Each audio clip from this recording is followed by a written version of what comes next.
But if you close your eyes.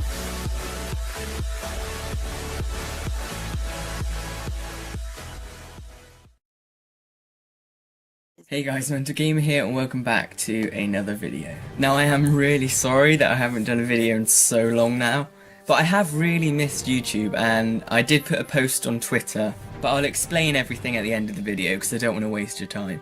But anyway, in this video I'm going to be talking about Marvel's Avengers and how the whole multiplayer thing could work.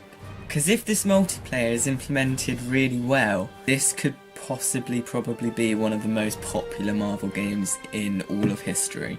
Anyway, let's get on to the video. The first detail that we know about the multiplayer gameplay is that both players will be able to combine their powers into a sort of team-up attack.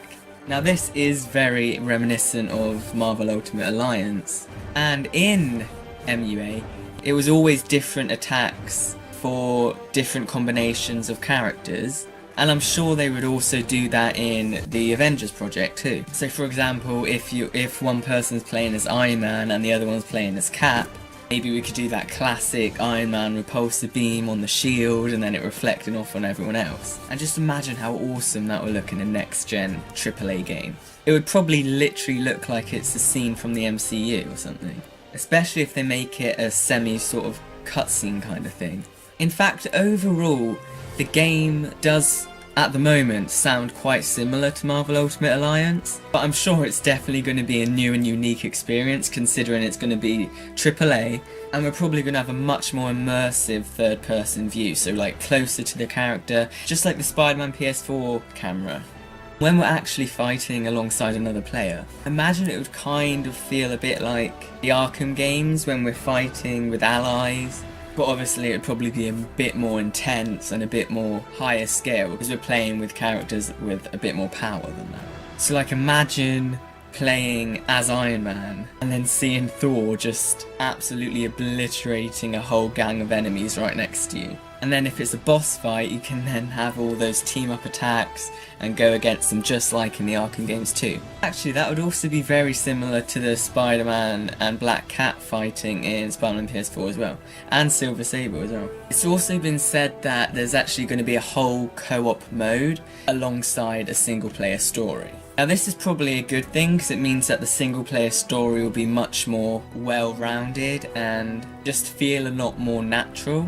But that does also beg the question as to what the co-op mode could be. Like, is it going to be a whole new story? Or maybe it is just the single-player story but you can play as different characters as well, I don't know.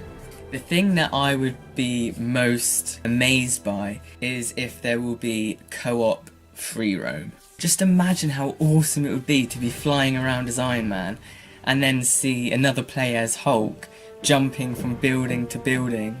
That is just something which I would never think imaginable. Now something that is kind of disappointing is the fact that we're only going to have 6 selectable characters. But you never know, maybe that is just for the story mode, maybe there are other characters you can play as afterwards. I mean, I do kind of doubt that, but it would just be a whole nother level if this game was kind of like Lego Marvel Superheroes in the fact that we could choose so many different characters. But considering we have Spider-Man PS4, I don't think we exactly need to be swinging around as Spider-Man with these guys, but it would be a dream come true to be able to play like that. And I'm guessing this co-op play is going to be online, because it would be a bit outdated if it was local co-op.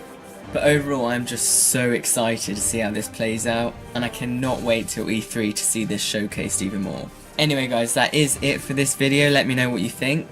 Any support would be so appreciated right now, and I'll go into the reasons why I stopped doing YouTube now. I mean, it was quite clear that after Spider-Man PS4 was released, my views just dropped. I literally went from about 100 views in an hour, 1,000 views a day, to about 40 views a day. But now with the Avengers project and all the new awesome stuff coming out, I'm sure I could do a lot more content now, and I would really like to start doing YouTube again. Anyway, with all of that said,